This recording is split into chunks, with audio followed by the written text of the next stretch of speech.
So I sit here today as a son. Forget about politics for a second. I've been in that courthouse with my father almost every single day. And not a single New Yorker, as they look at murders in the streets, women getting thrown in front of trains, kids getting shot in Times Square, the degradation of this city, not a single New Yorker believes that over $130,000 payment from 9 years ago, from 8 years ago, that the entire DA's office is lining that courtroom.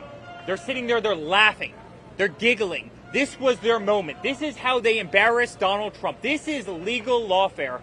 All while this state absolutely melts. Everybody that sits here right now, every single one of you, knows that this is not the same state that we knew 10 years ago. Knew it was not the same state as we saw 5 years ago.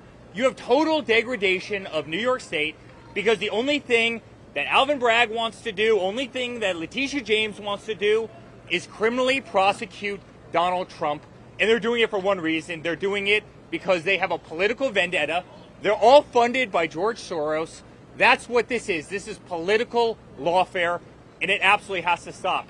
And I watch a man, he's the toughest man I've ever seen, and he endures this nonsense every single day. He sits in that seat, and that's not comfortable. He's never done a damn thing wrong. They tried to impeach him in D.C. They tried to impeach him a second time. They went after his Supreme Court justices. They turned the DOJ, they turned the FBI against him.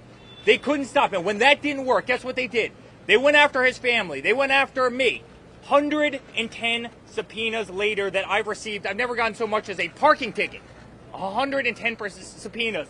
They went after Don. They went after Laura. They went after little Barron Trump as a young kid, as a young teenager. They went after Tiffany Trump. They tried to make his life hell. And then they weaponized every single DA. They weaponized every AG in every far left area because Biden is incompetent and he's losing in all the polls. Across the board, he's losing in every quantifiable metric. Our country is going to hell. And this is their answer. Go after him for $130,000. And I want to say sorry to the jury that's in there. This has been the greatest colossal waste of time. I want to say thank you to the NYPD. You have thousands of officers down here. Thousands of officers down here that could be protecting our streets. Instead, they're guarding this courthouse against a sham trial. This has cost New York millions and millions and millions of dollars. And New York deserves so much better than this. And I cannot wait for the day that we win. We will. We're right. The entire country knows that this is nonsense. They don't buy it. A poll just came out from the New York Times. Even Democrats, the vast majority of Democrats, know that this case is a sham. And I think we're going to prevail. And I'm just proud of the toughest person I've ever met in my entire life for having the backbone and fortitude to go through this whole mess, as uncomfortable as it's been. And I'm proud to have stood there every single second by his side in that freezing cold courtroom against unthinkable odds and a corrupt judge and people making a lot of money and this political witch hunt. He's an inspiration to me every single day, and he'll be vindicated. Thank you very much.